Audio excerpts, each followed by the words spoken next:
وتوبوا إلى الله من ذنوبكم وارفعوا إليه أيديكم بالدعاء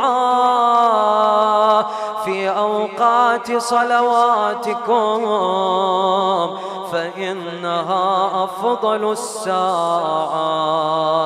ينظر الله عز وجل فيها بالرحمة إلى عباده،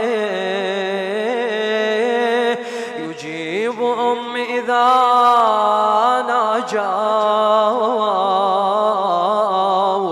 ويلبيهم إذا نادوا ويستجيب لهم